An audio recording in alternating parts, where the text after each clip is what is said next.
हाँ, भक्तिमती मीराबाई वृंदावन आ गई हैं। आहा, जब से वृंदावन आई हैं तब से उनकी स्तुति कैसी है। उनके साथ में जो दो चार सेविकाएं थीं, वे जानबूझ करके उनको मंदिर नहीं लेके जाती, क्योंकि जैसे ही मंदिर जाकर के ठाकुर जी को देखती हैं, उनकी स्थिति ऐसी हो जाती है, वो अपने शरीर से विपरीत क्रियाएं करने लगती। सोने का तो कोई समय ही नहीं है, कभी नहीं सोती हैं, कभी भी रात को उठ करके चल पड़ती हैं। कई बार भक्तों की विरह स्थिति जब मैं पढ़ता हूं, श्रीमन चैतन्य महाप्रभु, उनकी विरह स्थिति अगर आपने सुन ली, पढ़ ली, आप 4 दिन तक स्वयं नहीं सो पाएंगे। ऐसी स्थिति में महाप्रभु जी रहते थे। वैसी स्थिति में भक्तिमती मीराबाई, तो मीराबाई ने क्या मन बनाया कि अब कुछ दिन मैं मंदिर नहीं जाऊंगी।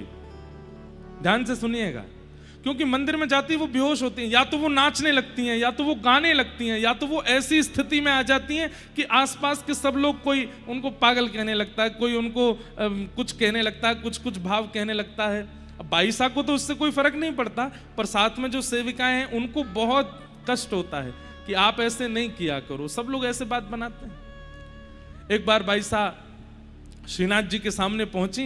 आहा, देख करके छवि ठाकुर जी की मन अपने वश में नहीं रहा और नृत्य करने लगी ठाकुर जी के आगे। कोई वाद्य की आवश्यकता नहीं, कोई स्थान की आवश्यकता, बस वो देखती हैं और उनका मन रूपी मयूर वो अपने वश में नहीं रह पाती, बस नाचने लगती हैं ठाकुर जी के आगे। नृत्य करते करते ऐसा नृत्य किया मीराबाई ने, सब दूर हो गए जितने दर्शनार्थी खड़े थे, और सब अपना मुंह ढक करके बातें बनाने लगे। अरे देखो, ये तो नाचने वाली है, ये तो गाने वाली है, कहीं भी आ जाती है वहीं पर नाचने लग जाती है। लेकिन भीतर खड़े गुसाई जी ने जब मीराबाई को देखा तो उनकी तन की स्थिति और मुख की जो आकृति थी, उससे पता चल रहा था कि ये सामान्य नहीं है। और गुसाई जी ने मीराबाई के बाद जैसे ही श्रीनाथ जी को देखा, जो श्रीनाथ जी सदैव नीचे नेत्र खड़े रहते हैं, आज उनके नेत्र ऊपर थे, वो मीराबाई को देख रहे थे, मंद मंद मुस्कुरा रहे थे। 2 दतुइयां दिख रही हैं श्रीनाथ जी की। ये दृश्य देखते ही गुसाई जी का अपने मन पे आप बोले, ये इनका नृत्य जगत के मनोरंजन के लिए नहीं है। मीराबाई का नृत्य तो ठाकुर जी को प्रिय लगता है। तुरंत ठाकुर जी की माला और बीड़ा प्रसादी जाकर के मीराबाई को दे दी। कई लोगों ने प्रश्न उठाया कि आपने बाईसा को, एक नाचने वाली को ठाकुर जी की माला दे दी। गुसाई जी बोले, तुमको नाचने वाली लगी, पर उसका नृत्य देख करके ठाकुर जी प्रसन्न हो रहे थे, ठाकुर जी आनंदित हो रहे थे, ठाकुर जी के दांत दिख रहे थे, ठाकुर जी खुश हो रहे थे। बाईसा ने कुछ समय के लिए नियम बना लिया कि अब वो मंदिर नहीं जाएंगे, लेकिन कैसे रहें, क्या करें। तो बाईसा संतों के यहां जाती हैं। जितने संत हैं वृंदावन में, सबके दर्शन का उन्होंने नियम बना लिया कि जितने संत हैं सबके पास जाके थोड़ी देर सत्संग करेंगे और वहां बैठ करके उनसे वार्ता करेंगे। उस काल में हमारे गौड़िया वैष्णव परंपरा के एक महान आचार्य श्री जीव गोस्वामी पाद वृंदावन में विराजमान थे, और भक्तिमती मीराबाई उनके दर्शन को गई। आप जैसे ही दर्शन करने के लिए पहुंची तो द्वार पर खड़े हुए 2-4 लोगों ने आपको रोक दिया और कह दिया कि हमारे आचार्य चरण स्त्रियों से नहीं मिलते, हमारे आचार्य चरण स्त्रियों को नहीं देखते। बाईसा का आप पूरा चरित्र देखेंगे तो एक चीज आपको समझ में आवेगी, एक तो वो निडर है, डरती नहीं है किसी से, और दूसरी बात, कोई बात भक्ति सिद्धांत की अगर उनको उचित नहीं लगती है तो वो तुरंत बोल देती है। व्यवहारिक नहीं, आपने अच्छे कपड़े नहीं पहने तो आपको मुंह पर टोक देंगी, ऐसी मीराबाई नहीं है। आपने भोजन अच्छा नहीं बनाया तो मुंह पर टोक देंगी, ऐसी मीराबाई नहीं है। लेकिन भक्ति सिद्धांत में कोई अगर गलत बात कहता है तो बाईसा तुरंत उसको बोल देती। जैसे ही कहा कि हमारे गुरुदेव तो स्त्रियों से नहीं मिलते, बाईसा बोले, अच्छा आपके गुरुजी स्त्रियों से नहीं मिलते? बोले हाँ। मुझे तो ये पता था कि वृंदावन में केवल एक ही पुरुष है, राधा रमण, बाकी सब स्त्रियां हैं। आज पता चला कि आपके गुरुजी भी पुरुष हैं। नहीं तो वृंदावन में तो देवादिदेव महादेव भी गोपी बन करके बैठे हैं, यहां पे पुरुष है कौन दूसरा? आप अपने गुरुदेव से कह दीजिएगा कि वो जब अपने कुटिया से निकलते हैं ना, जितनों को देखते हैं सब स्त्री हैं, वृंदावन में कोई पुरुष नहीं है। वृंदावन में पुरुष तो केवल कृष्ण है। अंदर बैठे जीव गोस्वामी पाद ये बात सुन गए, और जैसे ही सुना तुरंत अपने सेवकों को तुरंत भीतर लेकर के आओ। बोले गुरुदेव आपका नियम है स्त्रियों को नहीं देखना। बोले आज ही तोड़ना है, और इस नियम को मीराबाई को देख करके ही तोड़ना। बाईसा को बुलाया और जीव गोस्वामी पाद आनंदित हो गए। बाईसा ने दंडवत प्रणाम किया। बोले इतने वर्ष हो गए हमको वृंदावन में रहते रहते, लेकिन हमारे चित्त को आज जैसी शुद्धता, पवित्रता और निर्मलता का अनुभव हुआ है ना, आपकी बात सुन के इतना कभी नहीं हुआ। बंधुओं एक बात सुनिएगा, वृंदावन नियम धारण करने का स्थान नहीं है। चंडीगढ़ में रहते हैं नियम से रहिए, दिल्ली मुंबई में रहते हैं नियम से रहिए। लोग उल्टा करते हैं, वृंदावन में जाके नियम से रहते हैं, अपने घर आती उद्यमी बन जाते हैं, सारे नियम तोड़ देते हैं। वृंदावन में तो नियम से नहीं रहिए, वृंदावन में तो पड़े रहना ही दंडवती है। वहां जाकर के जितने घंटे आप सोते हैं ना, घंटे गिना करो, वृंदावन में कितने घंटे सोए, समझ लेना उतने घंटे की दंडवती परिक्रमा मानी गई है आपकी। वृंदावन में बोलना ही भजन है, वृंदावन में घूमना ही परिक्रमा है।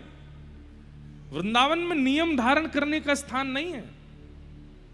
अन्य अन्य स्थानों पर नियम से क्या होता है, हृदय की शुद्धि। वृंदावन जाकर के तो विचरण करना, दर्शन करना, आनंद करना, खूब उन्माद होकर के नृत्य करना, उसी से ही शुद्ध होता है चित्त। जीव गोस्वामी पाद बोले मैंने आज तक नियम धारण किया था,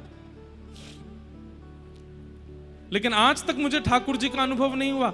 आपकी बात सुन के और जैसे ही मैंने आपको देखा है, पहली बार एक स्त्री का दर्शन मैं कर रहा हूं, और आपको देखते ही मुझे ऐसा लग रहा है कि श्री कृष्ण मेरे आसपास ही हैं, वो मेरा स्पर्श कर रहे हैं। आज मेरे संपूर्ण जीवन के भजन का फल मुझको मिल गया है, धन्य है आप। मीराबाई अपनी प्रशंसा सुन के प्रसन्न नहीं होती, वो कहती हैं आचार्यों के चरणों में आई हूं, कुछ पूछना चाहती हूं। जीव गोस्वामी पाद बोले आज्ञा कीजिए, क्या पूछना है आपको? बाईसा का तो एक ही प्रश्न रहता है, मुझे बहुत प्रिय है ये पद। मीराबाई के सारे पद ही अच्छे हैं, पर कुछ पद ऐसे हैं जो हृदय में बिल्कुल घर करके बैठे। कब हो मिले पिया मोरा गोविंद, कब हो मिले पिया मोरा गोविंद, कब हो मिले पिया मोरा। नेत्र बंद करके आप सब लोग भी एक प्रकार से मानो पूछिए कब मिलेंगे नाथ मुझको। हमारी उम्र निकली जा रही है, 28 साल के हो गए, 35 साल के हो गए, 40 के हो गए, 50-60 के हो गए। धन मिल गया, वैभव मिल गया, ऐश्वर्य मिल गया, पत्नी मिल गई, पति मिल गए, बच्चे मिल गए। नाथ अब कब मिलोगे आप? पता नहीं कितने दिन और बचे हैं हमारे जीवन के, कृपा कीजिए नाथ, अब बस आप मिलो। बाईसा जिनको देख करके कितनों को कृष्ण दर्शन हो जाता है, वो तब भी सब संतों के यहां जाकर के केवल यही कहती हैं, कब हो मिले पिया मोरा गोविंद, कब हो मिले पिया मोरा गोविंद।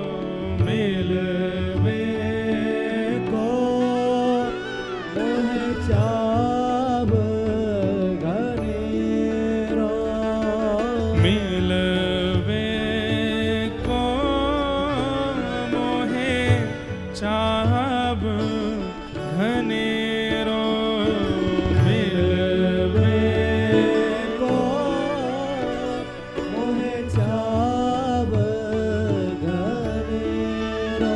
हाँ कब देखूं मुख तोरा गोविंद, कब देखूं मुख तोरा गोविंद, कब हो मिले पिया गोविंद, कब हो मिले पिया मोरा गोविंद, कब मिले पिया। श्री गिरधर लाल प्यारे की।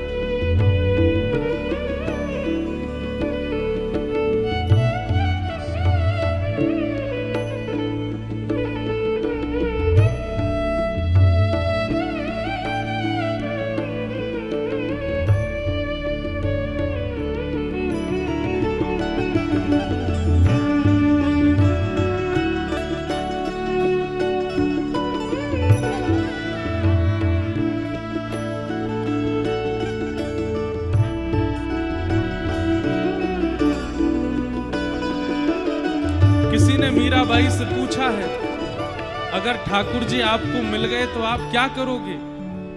कभी मान लो कि श्याम सुंदर आपके सामने प्रकट हो गए तो आप क्या करोगे? हम आप सब लोगों को भी ये खुद से पूछना चाहिए। मान लीजिए इतना भजन करते हैं, कथा सुनते हैं, कभी ठाकुर जी आ गए सामने, क्या करोगे फिर? मीराबाई से किसी ने पूछा कि अगर मान लो ठाकुर जी आपके सामने आ गए तो आप क्या करोगे? बाई सा कहते हैं, ओ चरण कमल को एकटक देखूं, चरण कमल को एकटक देखूं, चरण कमल को एकटक देखूं, चरण कमल को एकटक देखूं। अच्छा, इसके पीछे एक बात और है। आप ठाकुर जी का मुखमंडल देखोगे, आपके पीछे आप जैसे हजारों और खड़े हैं। ठाकुर जी को तो सबको देखना है ना, तो थोड़ी देर आपको देखेंगे, फिर किसी और को देखेंगे, फिर किसी और। हम मानव ऐसे हैं, हमारे अंदर प्रतिस्पर्धा बहुत जल्दी आ जाती है। हम जिसके लिए बहुत कुछ करते हैं, अगर वो किसी और को प्रायोरिटी देता है तो हमसे वो सहन नहीं होता और मन में फिर दूषितता आती है। बाईसा के इन भावों में बहुत सुंदर एक भाव जुड़ा है कि मुखमंडल देखोगे तो मुख से तो ठाकुर जी सबको देखते हैं, और किसी और को देखेंगे तो तुम्हारी भक्ति में प्रतिस्पर्धा आएगी, और प्रतिस्पर्धा आती भक्ति घटेगी, वैष्णव अपराध बनेगा। आपको मन में आएगा, हमने तो बंगला बनवाया, हमने बिहारी जी के 56 भोग कराए, और ये देख उसको रहे पीछे वाले, अरे वो तो सबको देखेंगे। लेकिन चरण कमलों को जब आप देखोगे तो चरण कमल को सब देखते हैं, चरण कमल सबको नहीं देख रहे होते, वो तो एकटक रहते हैं। उनको देखने में आपके चित्त में प्रतिस्पर्धा नहीं, बल्कि अगर किंचित कोई दोष होगा भी तो नष्ट हो जाएगा। इसलिए मैं तो जब श्याम सुंदर आएंगे तो चरण कमल देखूंगी। और केवल मीराबाई नहीं, लाखों वर्ष पहले प्रहलाद जी महाराज ने भी यही बात कही है कि नृसिंह भगवान मेरे सामने आए, सब डर के भाग गए, लेकिन मुझे डर नहीं लगा, क्योंकि मैंने उनका मुख नहीं देखा, मैंने चरण देखे। चरण कमल को एकटक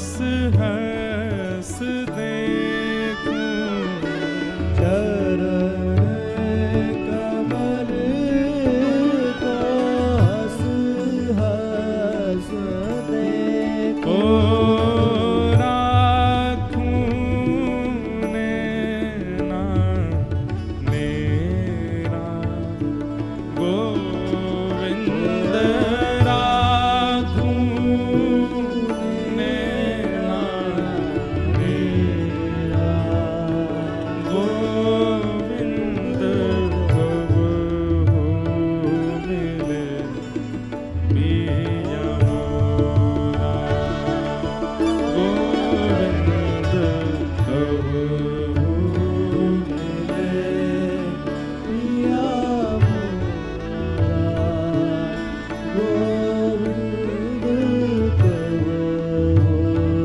मिले पिया। बंधु, हमारे लाल जी को कभी कभी जब एकांत में होते हैं, जहां ज्यादा लोग नहीं होते हैं, कभी विदेश यात्रा पर, तो लाल जी रात्रि में यही पद सुनते हैं। उनको बहुत प्रिय है ये पद। मीराबाई कह रही हैं ठाकुर जी से, हे नाथ अब तो मिलो ना। हाँ, व्याकुल प्राण धरे नहीं धीरज, व्याकुल प्राण धरे नहीं धीरज, व्याकुल प्राण धरे नहीं धीरज, व्याकुल प्राण धरे नहीं धीरज, व्याकुल प्राण धरे नहीं धीरज, व्याकुल प्राण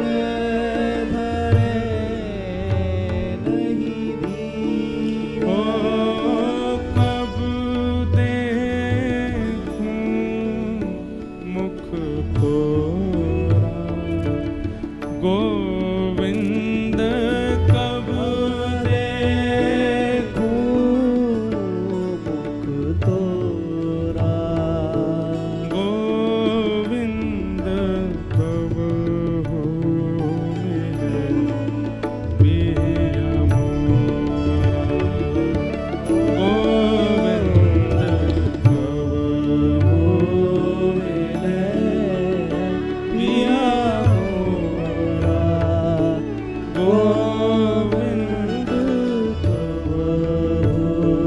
मिले पिया। भक्तवत्सल भगवान की।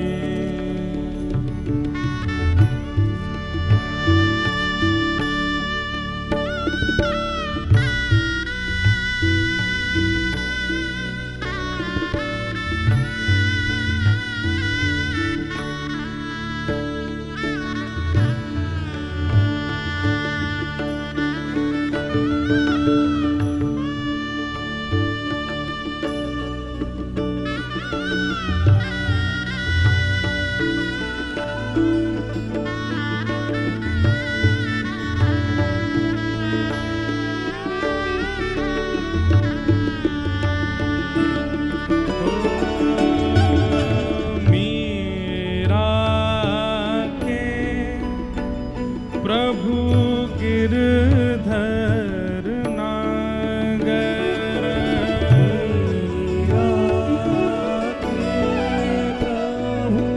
गिरधर नागर, हे मीरा के प्रभु गिरधर नागर, मीरा के प्रभु गिरधर नागर, हे ताप तपन बहु तोरा,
बस इसी भाव में रहती हैं, कब मिलेंगे कब मिलेंगे।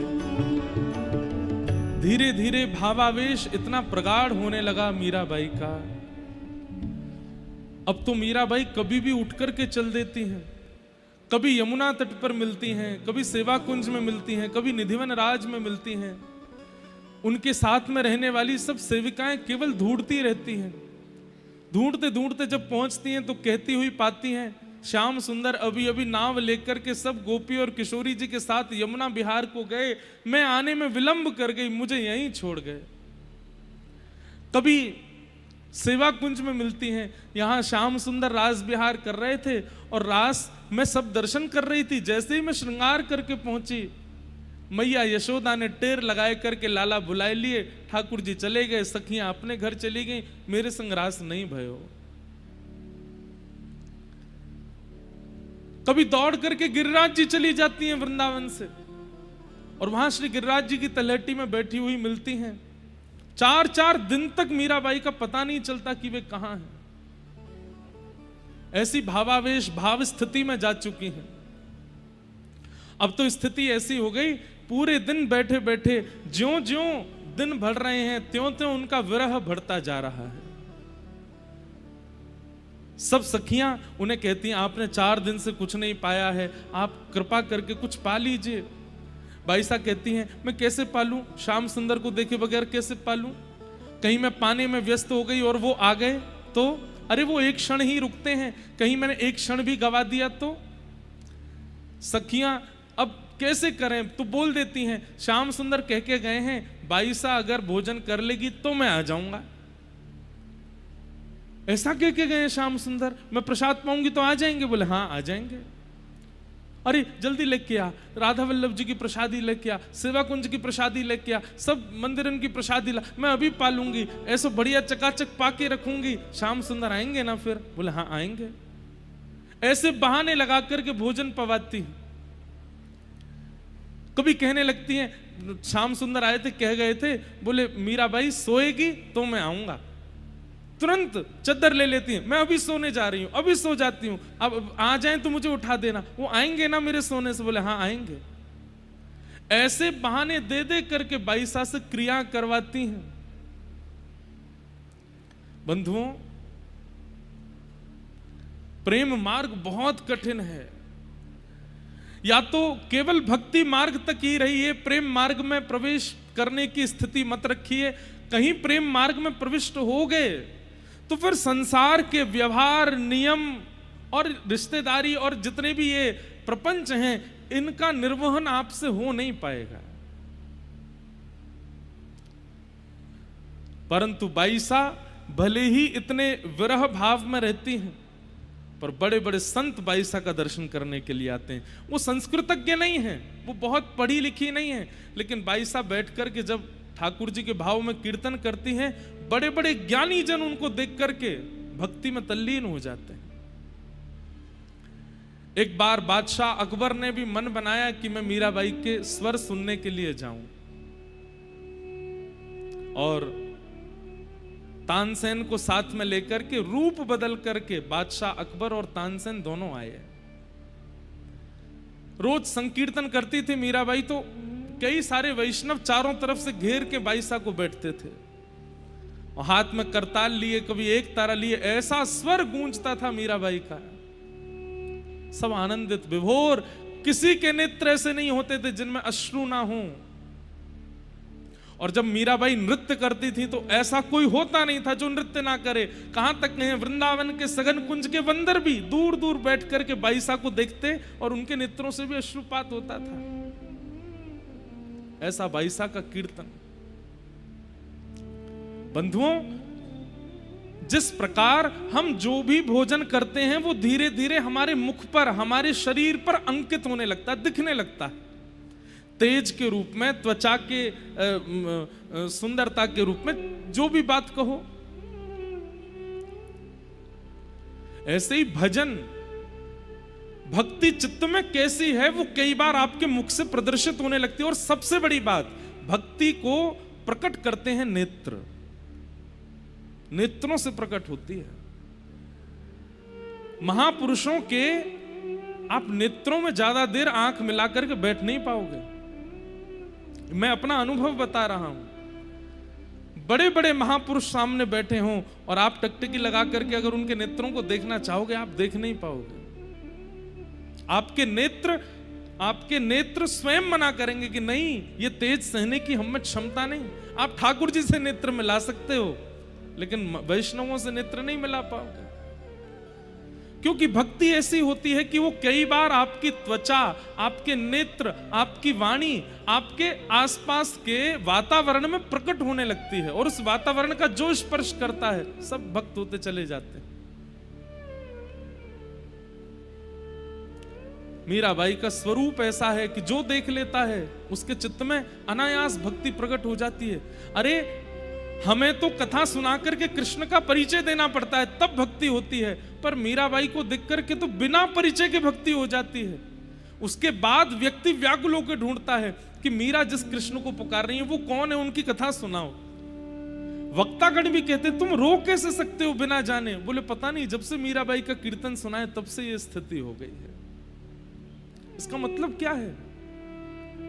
भक्ति कई बार आपके रूप, आपकी दृष्टि, आपकी वाणी और आपके आसपास के वातावरण में प्रकट होने लग जाती है, और उस वातावरण का जो स्पर्श करता है उस पर भी भक्ति प्रवाहित होती है। अकबर और तानसेन रूप बदल करके आए, मीराबाई बैठी।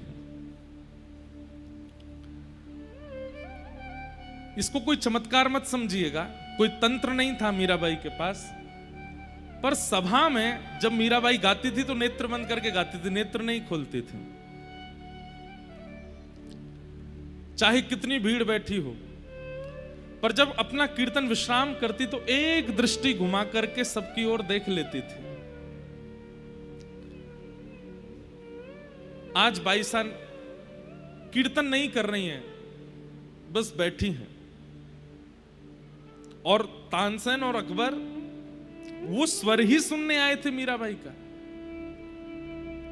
कई बार ऐसा होता है कि आचार्य अपने शिष्यों से कह देते हैं कि आप कुछ गाओ, तो आज मीराबाई ने भी अपने किसी एक सखी से कहा तुम कीर्तन करो, मैं सुनूंगी।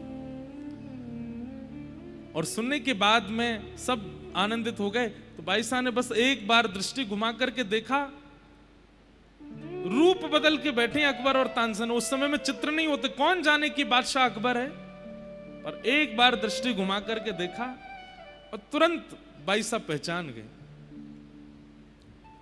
और जब उठ करके जाने लगे तो तानसेन और अकबर आपस में चर्चा कर रहे थे, और बाई साहब जैसी बगल से निकली तो बोल पड़े, हमने तो आपके स्वर के विषय में सुना था और आज वही सुनने के लिए आए, पर आज तो आपने गायन ही नहीं किया। बाई साहब तुरंत अनायास ही नेत्र मिला के किसी को देखती नहीं है, बोल पड़ी, ठाकुर जी के सुंदर स्वर सुनने के लिए, कीर्तन सुनने के लिए छद्म भेष बनाने की आवश्यकता नहीं है अकबर, अपने मूल रूप में आओ, सब सुनाई देगा। और फिर मीरा के पास नहीं आना पड़ेगा, वृंदावन का कण कण कृष्ण ध्वनि सुनाएगा।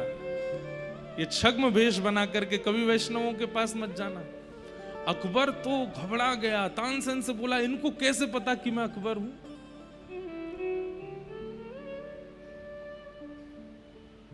लोग मानते नहीं इस बात को, पर अकबर ने एक बार प्रणाम किया और प्रणाम करके कहा मैंने बहुत सुंदर स्त्रियों को अपने जीवन में देखा, पर आपको देख करके मेरे मन में विचलनता नहीं, बल्कि और जो विचलनता थी सब समाप्त हो गई। आपको कैसे पता कि मैं अकबर हूं? भाई साहब बोली भजन केवल कृष्ण प्राप्ति नहीं कराता, कृष्ण प्राप्ति से पूर्व विवेक प्रदान करता है। दृष्टि में, वाणी में, विचार में, बुद्धि में, सब में विवेक आ जाता है। तुम्हारे खड़े होने का ढंग, तुम्हारे नेत्रों का ढंग और तुम्हारे मुखमंडल की आकृति ये बता रही है कि तुम सामान्य व्यक्ति नहीं हो, तुम किसी राजपदवी पर बैठे हो। एक क्षण में मुझे पता लग गया कि तुम अकबर हो। अकबर ने चरण प्रणाम किए और बाई साहब का चित्र अपने, मैंने कथाओं में बताया कि अकबर अपने नमाज करने वाले स्थान पर 5 आचार्यों के चित्र रखता था, जिसमें से एक मीराबाई, एक स्वामी श्री हरदास जी महाराज, गोस्वामी तुलसीदास जी महाराज और अन्य 2 और। नित्य मीराबाई का दर्शन करता अकबर, क्योंकि उनके दर्शन से भक्ति प्रकट होती है। ऐसी भक्ति का स्वरूप मीराबाई ओढ़ करके चलती हैं।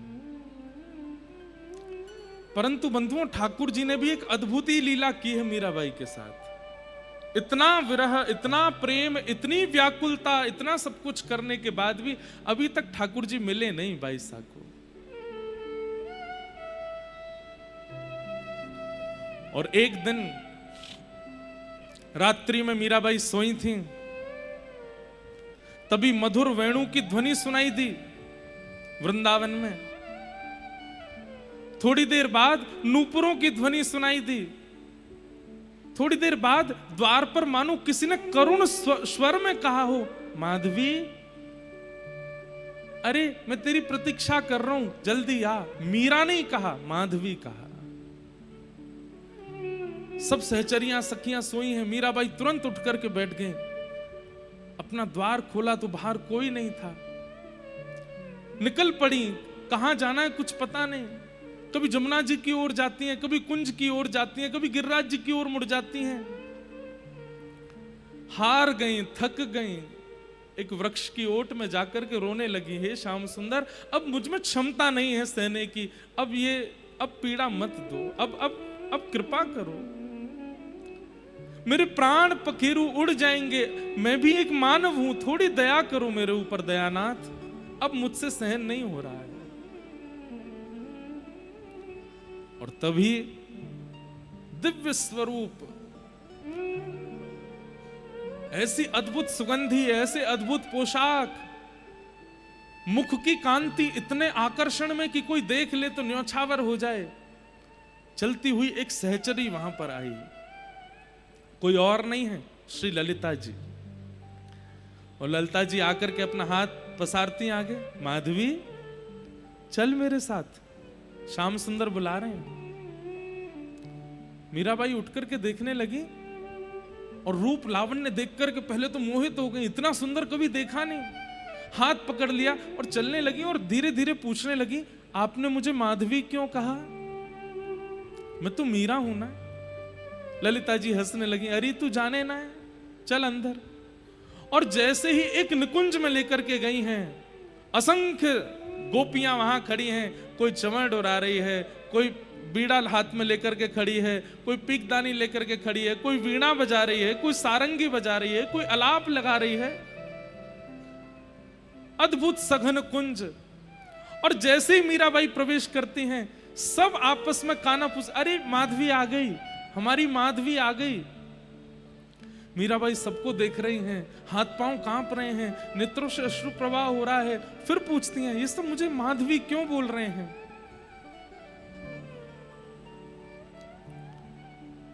सघन कुंज में अंदर प्रवेश किया और अंदर जाकर के जैसे ही नेत्र उठा करके सन्मुख देखा, आहा, सुंदर रत्न का सिंहासन, और रत्न सिंहासन पर साक्षात श्री प्रियालाल जी सन्मुख विराजमान है। और सन्मुख विराजमान होकर के श्री ठाकुर जी अपनी तिरछी नेत्रों से श्री प्रिया जी को देख रहे हैं और कह रहे हैं, हे श्यामाजू, आज माधवी आई है। मीराबाई तो भावुक हो गए। किशोरी जी ने अपने हृदय से लगाया, किशोरी जी के चरणों में प्रणाम कर रही है माधवी। हे श्यामाजू,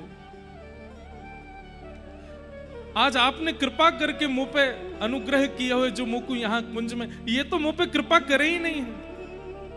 इनको मुखमंडल देखने की भी क्षमता नहीं। मीराबाई देख नहीं रही है मुख की ओर, चरण ही देख रही हैं और किशोरी जी से शिकायत कर रही हैं। इतनी पीड़ा, इतना कष्ट, इतना विरह देते हैं, आप समझाती क्यों नहीं हो इनको? हे श्यामाजू, ये सब मुझे माधवी कहकर के क्यों पुकार रहे हैं? किशोरी जी ने सिर पर हाथ फेरा और तुरंत मीराबाई के नेत्र बंद हुए और पूर्व जन्म की जो स्मृति एक बार बचपन में आई थी, वो स्मृति पूर्ण रूप से पुनः आने लगी। जब नख पर गिरिराज जी धारण किए थे श्री श्याम सुंदर ने, तब माधवी नाम की गोपी थी आप, और आपने ठाकुर जी को मुख नहीं दिखाया था, जिसके कारण ठाकुर जी ने आपको कह दिया था कि मेरा मुख देखने के लिए तड़पोगी। वही माधवी ही युगों बाद मीरा बन करके आई है। यहां सब निकुंज में तुमको माधवी नाम से जानते हैं मीरा।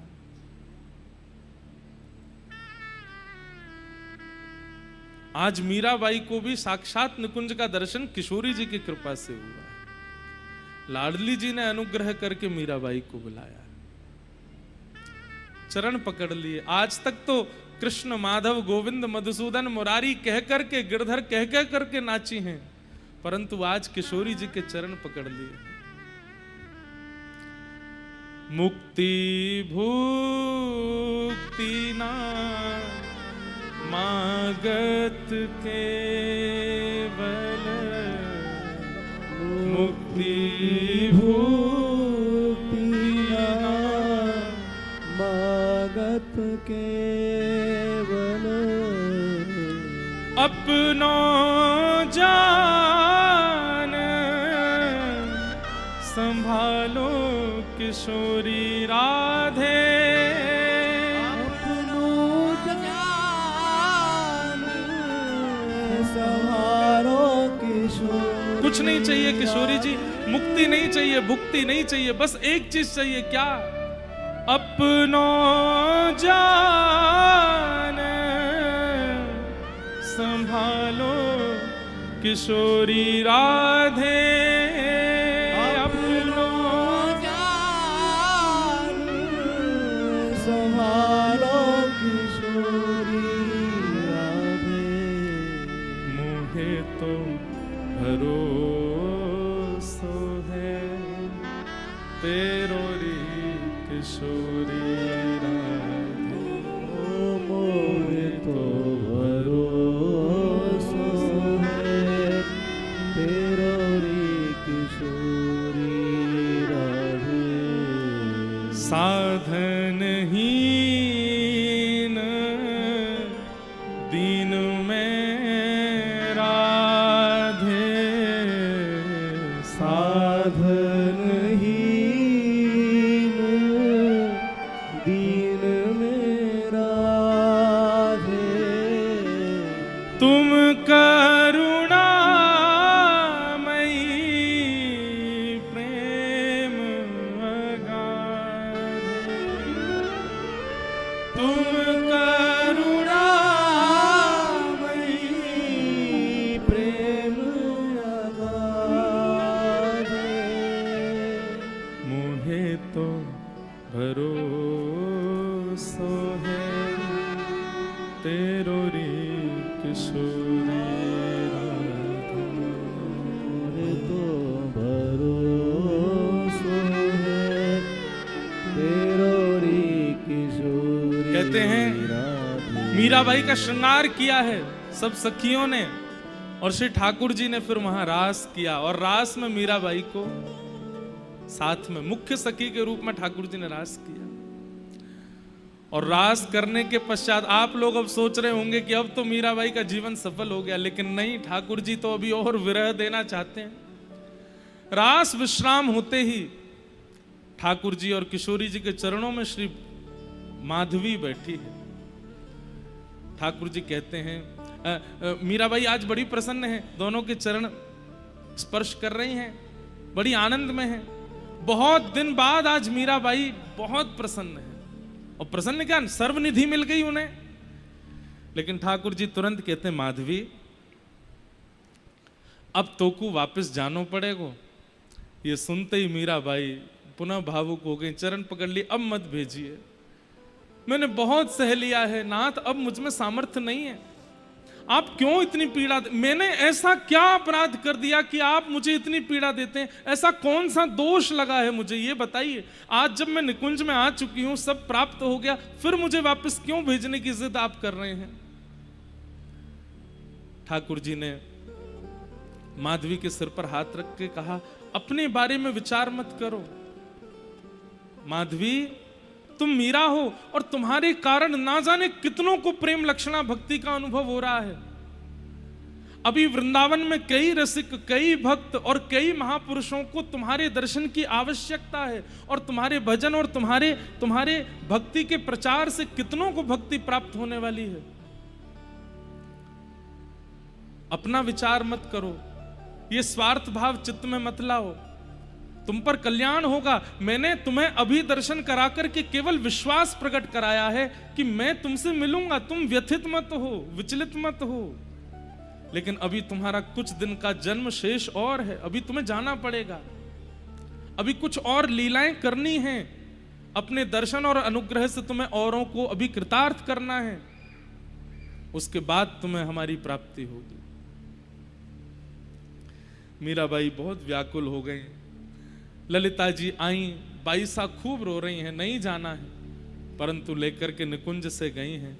और जैसे ही निकुंज से बाहर पहुंची हैं, निकुंज पूरा अंतर्ध्यान हो गया। निकुंज तो अंतर्ध्यान हुआ ही, ठाकुर जी के साथ हुआ रास और सब लीला वह भी मस्तिष्क से अंतर्ध्यान हो गई। ये अंत में जाकर के बाई साहब को याद आया कि मध्य में एक बार लीला हुई थी। बस इतना स्मरण में रहा कि श्याम सुंदर बैठे थे, मैंने उन्हें देखा था, वो कुछ कह रहे थे, पर क्या कह रहे हैं सब मति से अंतर्ध्यान हो गया। और फिर से वही व्याकुल, वही विरह, उसी प्रकार श्याम सुंदर को ढूंढती विलकती मीराबाई, सामने से सखियां आ जाती हैं, ढूंढ लेती हैं। 4 दिन बाद मीराबाई मिली हैं और ले जाकर के पुनः उनको सेज पर सुला देती। हमसे ठाकुर जी क्या उम्मीद रखते हैं हमें नहीं पता, हमसे क्या करवाना चाह रहे हैं। अतिशय विरह कई बार ठाकुर जी शायद इसलिए देते हैं कि उस विरह से आंतरिक शुद्धि तो होती ही है, कईयों के सन्मुख जाकर के हम ना जाने कितनों को अपने उपस्थिति से शुद्ध कर रहे होते हैं। ठाकुर जी कई बार भजनानंदियों को पृथ्वी पर अपनी प्राप्ति के लिए भी भेजते हैं, अपने साथ साथ उनके भजन से कितनों को भगवत प्राप्ति होगी, ये भावना भी ठाकुर जी रखते हैं। मीराबाई पुनः आ गए, और जब मीराबाई इस प्रकार विरह में होती थी, अपनी सखियों से कहती थी, मुझे औषधि मत देना, किसी वैद्य को लेकर के मत आना, केवल एक ही क्रिया करना, क्या, ठाकुर जी की लीला सुनाना, ठाकुर जी के भाव सुनाना। कोई बाल लीला सुनाती है, कोई कहीं की लीला सुनाती है, कोई रास, मीराबाई बस वही सुन सुन के लेटी रहती है। आगे मीराबाई और भी वृंदावन में लीलाएं करके फिर द्वारिका जाती हैं। महादेव भी आते हैं, रुक्मणी जी भी आती हैं। इसी कलिकाल में भगवान की 16,108 पत्नियां भी आई हैं मीराबाई का दर्शन करने। कैसी कैसी लीलाएं बाईसा के साथ होती हैं, वो सब धीरे धीरे श्रवण करेंगे। परंतु विशेष रूप से मध्यस्थ में ये कृष्ण कृपा भी किशोरी जी की कृपा से आज मीराबाई के ऊपर हुई।